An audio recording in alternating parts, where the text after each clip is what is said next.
என் பேர் சண்முக சுந்தரம். என் வயசு 94. நான் காலையில் 3:30 மணிக்கு எழுந்து பால் டிப்போவன் போய் பால் எடுத்து எல்லா கஸ்டமருக்கும் திருப்தியாக போட்டுவிடுவேன். போட்டுட்டு இந்த இடத்துல டீ சாப்பிட்டு பேப்பர் போய் எடுத்து பேப்பர் போட ஆரம்பித்தேன். கோவாவுக்கு போகிற 8 தெரு போடுவேன், பத்மாவதி சாலை போடுவேன், கான்ட்ராஸ்ட் மிஸ்திரி ரோடில் போடுறேன், லாயர்ஸ் ரோடு போடுறேன். கிட்டத்தட்ட ஒரு 10 தெரு போடுறேன். நானும் என் சம்சாரம் 2 பேர் தான் இருக்கிறோம். என் பசங்களை எல்லாம் கட்டி கொடுத்துட்டேன். 6 பேர பிள்ளைங்க. இந்த வருஷத்தில் 4 பேர பிள்ளை பிஇ முடிச்சிருக்கான். அதனால் படிப்பு செலவு ஜாஸ்தி இருக்கிறதுனால நான் யாருக்கிட்டும் எதிர்பார்க்கறதில்ல. இந்த பேப்பர் பால் போடுறதுனால எங்கேயும் போய் தங்கவும் முடியாது. என் பேரனோட நம்ம தேனாம்பட்டில் இருக்கிறான் எல்லமிக்காலில். அவனை டிஏவில் படிக்க வச்சேன். அவர் இன்ஜினியர் பிஇ முடிச்சுட்டார். அவருக்கு அவர் கல்யாணம் பண்ணியார். அவர் என்ன சொல்கிறாரு, இந்த மாதிரி வெட்டிங்காரம் போவாது, நான் 5000 ரூபா ஒன்றாந்தேதி தரேன், நீ இந்த மாதிரி வெட்டிங்காரத்தில் போய் விழுந்தினா அடிப்பட்டால் என்ன பண்ணுவேன்னு சொல்கிறார். அந்த மாதிரி நிலமும் வந்தால் உங்கள் அம்மாவுக்கு நீ செலவு பண்ணு, ஆனால் நான் அது மாதிரி நிலமும் வந்தால் நான் வந்து உங்கள்கிட்ட கேட்குறேன்ப்பா அப்படி சொல்லுவேன்.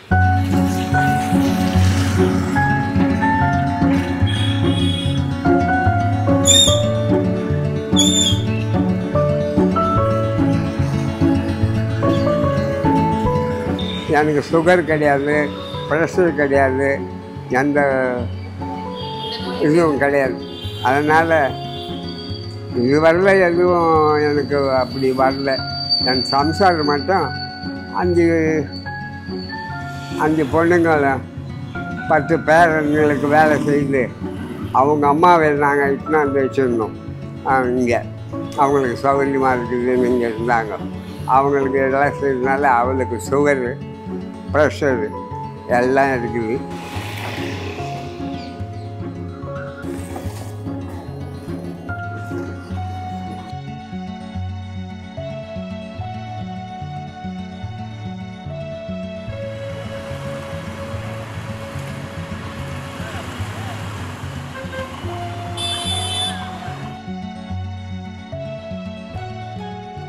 பேப்பர் பால்லாம் காலையில போட்டுறீங்க. பேப்பர் பால்லாம் காலையில போட்டுறீங்கல்ல, பேப்பர் போட்டு முடிச்சிடுறீங்க, பால் போட்டு முடிச்சிடுறீங்க. அதுக்கப்புறம் என்ன பண்ணுவீங்க? வீட்டுக்கு போவேன், கஞ்சி குடிப்பேன், கேழ்வரகு கஞ்சி குடிச்சிட்டு என் வீட்லேயும் வயசானவங்கன்றதுனால தண்ணி, குழாய் தண்ணி, கார்பரேஷன் தண்ணி அடித்து வைப்பேன் வீட்டுக்கு. அவளுக்கு கொஞ்சம் வீட்டுக்கு ஹெல்ப் பண்ணுவேன். 8 மணி வரைக்கும் இங்கே கோயில் இருக்கும். 8 மணிக்கு மேலே நான் இங்கேயே படுத்துக்கிறேன். ராத்திரிக்கு 2 இட்லி ஹோட்டலில் வாங்கி சாப்பிட்டுட்டு இங்கே படுத்துக்கிறேன்.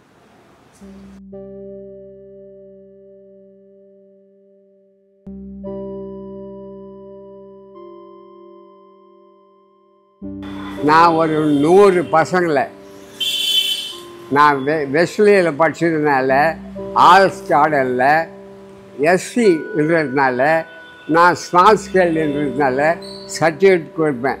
நிறைய பேர் வேலைக்கு வச்சுருக்கேன்.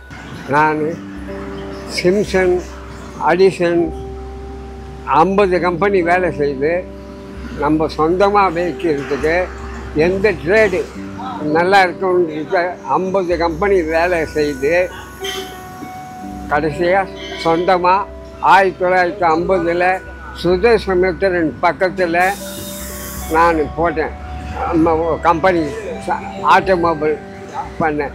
2000 வரைக்கும் அதை ஓட்டினேன். அப்புறம் 2000 அப்புறம் அந்த இடத்த எம்ஜிஆர் நோயாளிப்பட்டு சொல்ல உடையார் வாங்கிட்டதுனால அந்த தொழில் முடங்கி போச்சு. எனக்கு 5 பொண்ணும் 2 லட்ச ரூபா மிஷினை 1.5 லட்ச ரூபாய் வச்சு ஒரு பொண்ணை கல்யாணம் பண்ணேன். ஒரு மிஷினும் இன்னொரு பொண்ணை அப்படியே அந்த இடத்துலையே மிஷின் எடுத்து, ஏன்னா அது வெளியில் எடுத்தால் ஒரே மழை வந்தேன்னா அப்புறம் எடை போட்டு தான் வைக்கணும், துட்டு ஆக்க முடியாது. அதில் இருந்து அப்படியே எடுத்து போட்டு அதுக்கப்புறம் கலைஞருக்கு பேப்பர் போடுறதுக்கு ஆள் இல்லை இங்கே. எனக்கு நான் எல்லா பத்திரிக்கையும் வாங்கியிருந்தேன். கம்பெனி எடுத்த உடனே பத்திரிக்கை கட் பண்ண உடனே படிக்கிறதுக்கு ஒரு பேப்பர் கடையில் வந்தேன். அவருக்கு ஆள் இல்லாததுனால இன்னும் நம்ம நான் போட்டேன். கொரோனாவுக்கு அப்புறம் பால் போட ஆரம்பித்தேன். இப்போதைக்கு ஒரு 60 பேப்பரும் ஒரு 60 பாலும் போடுறேன். நான் காலையில் 3:30 மணிக்கு எழுந்து போய் பால் எடுத்து பாலை போட்டுட்டு 6 மணிக்கு பேப்பர் எடுத்து பேப்பரை போட்டுருவேன். இந்த பேப்பரும் பாலும் 4 முக்கியமான குழந்தைங்களுக்கு காலையில் 4 மணிக்கு குழந்தைங்க பெரியவங்களுக்கெல்லாம் உபயோகப்படுது. நம்ம எதுனா ஒரு ஒத்தாசை நமக்கு சக்தி இருக்கிற வரைக்கும் ஏதோ ஒரு ஒத்தாசை பண்ணணும். அதே சமயத்தில் கையை எழுந்தக்கூடாது. என்னுடைய பிரின்சிபலில் வச்சு செய்துங்கிறேன். அவர் பால் போட்டிருந்தார் ஃபஸ்ட்டு. அப்புறமா அதை நிப்பாட்டி தண்ணி போட்டிருந்தார். தண்ணி வீடு வீடாக எதுவுமே கேன் போடுவார். அப்போது வயசு கொஞ்சம் இதாக இருந்தது. இங்கே பக்கத்தில் தான் ரியல் எஸ்டேட்டு கடை வச்சுக்கிறோம். ஒரு 35 இயர்ஸாக டெய்லி காலையில் பேப்பர் கொடுத்துருவார். அவர்கிட்ட தான் பேப்பர் வாங்குகிறோம். ரெண்டாவது அவர் காலையில் 4 மணிக்கு எழுந்திருவார். சுறுசுறுப்பாக காலையில் எழுந்துச்சி சைக்கிளில் போயிட்டு பேப்பர் இதெல்லாம் வாங்கிட்டு கோபாலபுரம் ஃபுல்லாக டெலிவரி பண்ணுவார். யார்கிட்டையும் கடன் வாங்க மாட்டார். அவரே சம்பாதிச்சு அவரே சாப்பிட்றாரு. அவருக்கு நிறையா சொந்தக்காரங்க இருக்கிறாங்க. கலைஞர் இருக்கும்போது வந்து பேப்பர்லாம் சப்ளை பண்ணுறாரு. பேப்பரு பால் அவங்க வீட்டுக்கு சப்ளை பண்ணுறாங்க. ரொம்ப சுறுசுறுப்பாக இருப்பார். இப்போ கூட அதே மாதிரி ஆக்டிவாக இருக்கார். இப்போவும் பால் சப்ளை பேப்பரு எல்லாம் பண்ணுறாரு. டெய்லி எனக்கு 500 ரூபா தேவை இருக்குது. 500 ரூபா கிடைக்குது மொத்தத்தில். டெய்லி 500 ரூபா செலவு. எனக்கு தயிர் வாங்குவேன் 1/2 லிட்டரு. எனக்கு தயிர் சோறு தான். 2 பேக்கெட் பால் வாங்குவேன். கேவர் கஞ்சி குடிப்பேன் பால் ஊற்றி காலையில். அது 2 பேக்கெட்டு. அது 100 ரூபா அதுக்கு ஆகிடுது. பதார்த்தம் ஒரு 50 ரூபா ஆகிடுது. அதுதான் செலவு. அதுக்கு இதுக்கு எங்கேயும் போய் சாப்பிட்றது இல்லை. எப்படியோ நம்ம கையெழுந்தால ஓடிங்குது. இப்போ அதே சமயத்தில் 2-3 டீ வாங்கி கொடுப்பேன் வயசானவங்களுக்கு நம்ம சாப்பிட சொல்ல. அப்படி தான் ஓடுது. அதுக்கு கடவுள் குறைச்சல் இல்லாமல் வச்சுருக்கிறார். அவர்கிட்ட எனக்கு வந்து ஒரு இன்டிஃபேட்டிகபிள் ஸ்பிரிட்டு. அந்த இது வரைக்கும் அவர் வந்து என்கிட்ட சொன்னதே இல்லை, இந்த வயசுலேயும் நான் வேலை செய்ய வேண்டியிருக்கு, அந்த மாதிரி சொன்னதே இல்லை. கலைஞர் வீட்டில் எனக்கு முதியோர் பென்ஷன் வாங்க சொன்னாங்க. செயல்மணியை கூப்பிட்டு நான் வேண்டாம்மா வயசாகி போச்சு சொன்னேன். 2000 அது இப்போது எனக்கு துடிப்பு இருக்குது. இந்த 94 முடிய போகுது. இப்போது 4/11 94 முடியுது. ஆனால் உடம்பு ஒத்து உழைக்கலை, ஓட ஒத்து உழைக்கலை. இந்த அப்படியே இந்த 95 ஸ்டார்டிங்கில் நிறுத்திடணும். எப்படின்னா நம்ம கோபாலபுரத்தில் ஒரே தெருவில் 4 பள்ளிக்கூடம் இருக்குது. அந்த பீக் ஹவுஸில் வண்டி ஓட்டுறது ரொம்ப கஷ்டம். ஏதோ நமக்கு பழக்கம் இருக்கிறதுனால எப்படியோ அதை ஓட்டிக்கிறோம்.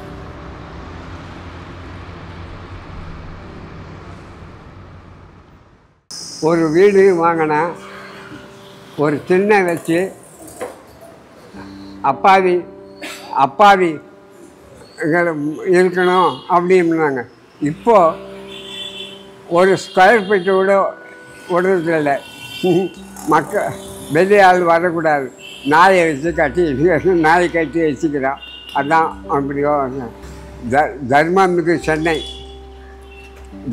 மிகு சென்னைன்னு வள்ளலார் சொன்னார்.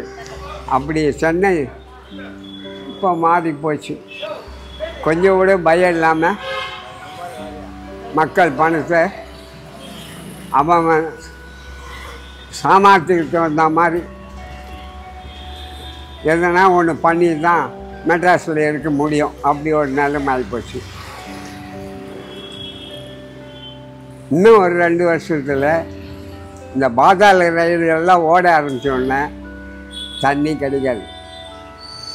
எல்லாம் ஒரு ஸ்கொயர் ஃபீட்டு கூட ஓடுறது கிடையாது, தண்ணியே கிடைக்காது மெட்ராஸில். என்னுடைய சின்ன வயசில் சம்பரமாக்கம் குன்றத்தூர் ஏரி கலங்கள் போகுதுன்னா எங்கள் கணத்தில் மொண்டுக்கலாம். தண்ணி சூப்பராக இருக்கும், தண்ணி ஊற்றி அந்த மாதிரி இருக்கும். இப்போ கார்பரேஷனில் கொஞ்சம் சாக்கடை தண்ணி வருது. அது வேறு எப்படி மக்கள் சொல்லுது, வாசனை வருதா பாரு, நாற்றத்தை வாசனை வருதா பாரு. குழா தண்ணி அடித்து மோந்து பார்த்து அப்புறம் எடுக்கும் போது என்ன பண்ணுறது?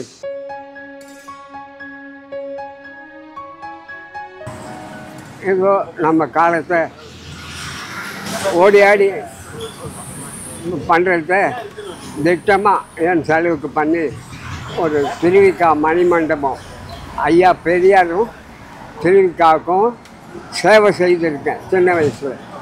அந்த சேவையை அந்த இடத்துல இருந்து திருவிக்கா மணிமண்டபத்தை நான் காப்பாற்றுறேன். இப்போது நிறைய புஸ்தகம் படிப்போம். மூவா புஸ்தகம், சாண்டில்யம் புஸ்தகம்,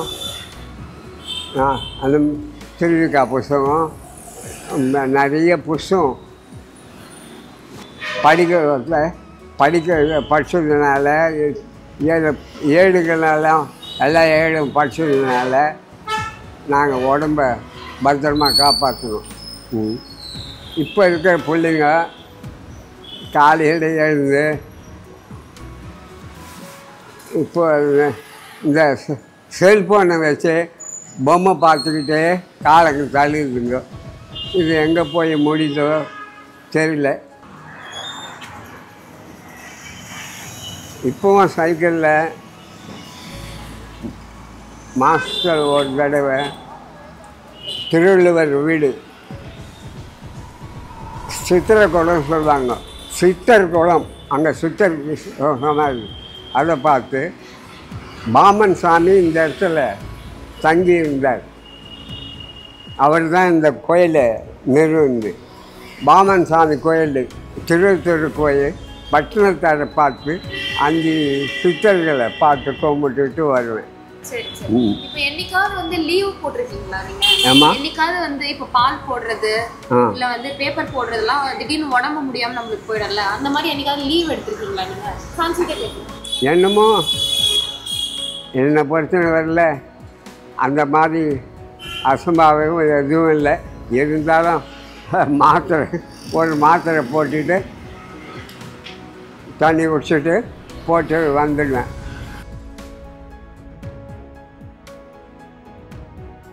செய்யும் தொழில் தெய்வம். யாருக்கும் அவங்க டேஸ்ட்டுக்கு தகுந்த மாதிரி பேப்பரை செலுத்தி போடுறது அதெல்லாம் செய்ய மாட்டேன். போயிட்டு இருந்து தான் செய்வேன். எல்லாருக்கும் போய் கொடுத்துட்டு தான் வருவீங்க. போய் அவங்க திருப்திக்கு தான் நான் போடுவேன். செவிட்டு அடிக்கிறது கிட்டு அடிக்கலாம் செய்ய மாட்டேன். பேர் கூட எனக்கு இன்னும் இது வரைக்கும் தெரியாது.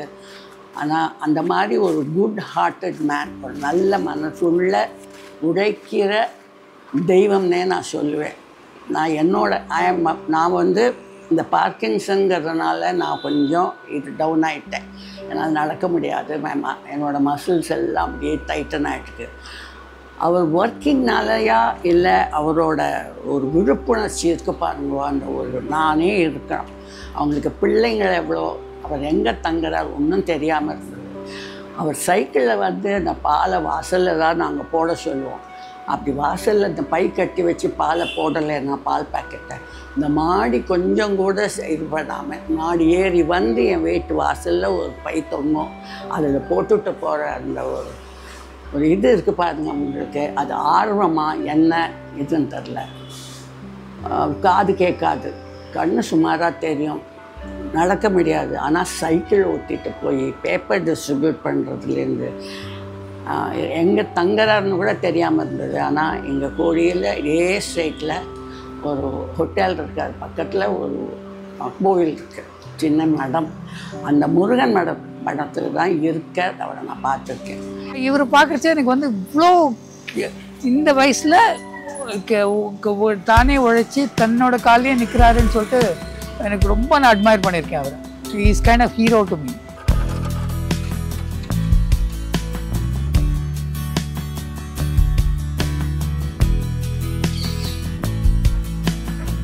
நிம்மதி என்றது ஓணும், பணம் பெருசு கிடையாது, நிம்மதின்றது ஓணும். இப்போதைக்கு நமக்கு வயசாகி போட்டதுனால எந்த பெரிய செலவும் இல்லை, எந்த கட்டுப்பாடுகள் இல்லாததுனால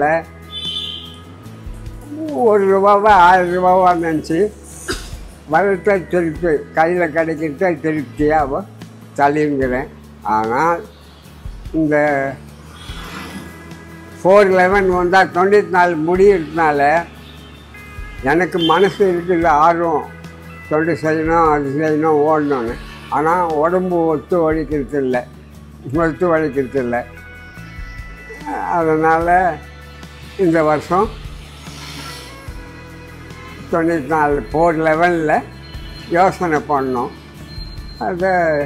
அதுக்கப்புறம்தான் இந்த முதியோர் பென்ஷன் எனக்கு சிஎம் அம்மா சொல்லி நான் ரிஃப்யூஸ் பண்ணிட்டேன். அன்றைக்கி தண்ணி போட்டிருந்தேன், ஒரு 20 தண்ணி வலுவு இருந்தது, தண்ணி போட்டிருந்தேன். இப்போது தண்ணி நீ தூக்க வேணாம் அப்படின்னு கஸ்டமருங்கள தாத்தா நீ நல்லா சொல்லியிருக்காங்க. அதனால் தண்ணி போடாததுனால கொஞ்சம் பணம் இல்லை. அதை இனிமேல் தான் இந்த முதியோர் இல்லத்துக்கு இந்த பேப்பர்காரங்க கூட ரெக்கமெண்ட் பண்ணால் முதியோர் இல்லத்துக்கு அப்ளை பண்ணாலுங்க. ஏன்னா நம்ம காலம் இப்படி முடிஞ்சிச்சுன்னா பரவாயில்ல, இந்த மலைகளில் இன்னும் ஒரு எக்ஸ்டெண்ட் பண்ணால் என்னுடைய சின்ன வயசில் 5 ஹவர் மீட்டிங் நிறுத்துவார் என் குரு. அவர்கிட்ட போய் அந்த நாசி யோகத்துக்கு நான் இருந்தேன். அவர் சொன்னார், நீ இந்த தொழில் வேணாம், நீ 100 வருஷம் இருப்ப, முன்னால் 4 பசங்க வந்து நாட்டுக்கு சேவை பண்ண தேவை இருக்கும். அதனால் நீ அவர் சொன்ன 100 வருஷம் இருப்பேன்றதுனால இப்போ பயந்துக்கின்னு முதியோருக்கு பென்ஷனுக்கு போடலான்னுக்கிறேன். ஆனால் இறைவன் கூப்பிட்டுட்டானா அதுவும் வேண்டியதில்லை.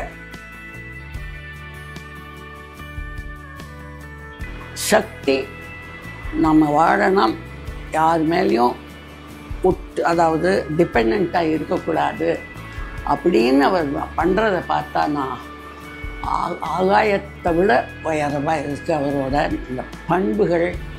அவர் ஒரு நேர்மையான வாழ்க்கை, யார் மேலேயும் ஒரு குற்றமும் சுமத்தாத ஒரு பெரியவரை நான் பார்த்தேன்னா என் உடம்பு யாருக்குமே சிலுக்கும்.